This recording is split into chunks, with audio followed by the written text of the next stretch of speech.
There she goes.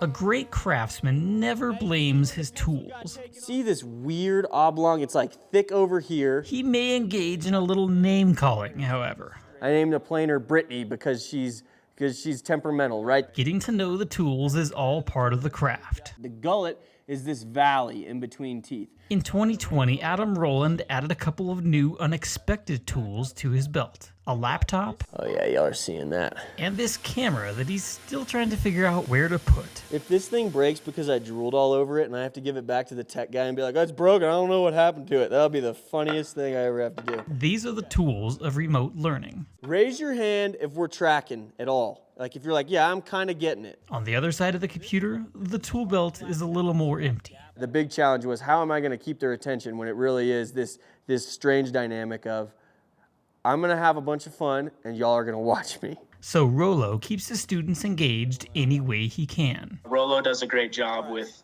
keeping everyone interested and, still teaching us in a great way. His students are in a safe space to learn about safety. You're going to want to move it out of the way. I'm going to beg you to wait till that blade stops to move it. Talking about like the safety and all that stuff and kind of all this, like the prerequisites kind of like, so we don't hurt ourselves, things like that. I think it's all stuff you can do online. They learn about techniques. You see how that whole blade's flexing back and forth?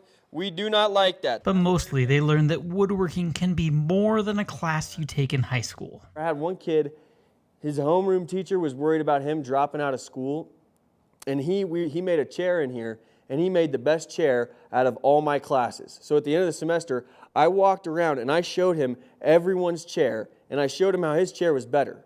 And I was like, I don't know what you want to do, but if you want to go to college, it's clear to me that you can. College may not be in the future for all of these kids. That's a huge lesson to be learned, that like you do have intellect and you can trust your mind. But after this class, they know. And they realize that, wow, I actually am intelligent and can perform higher than other students in an academic environment. They know that the tool belt that is their future has more tools than they may have ever imagined. There's a career out there for you where you can wake up every day excited. Ladies and gentlemen, that's all I have for you today.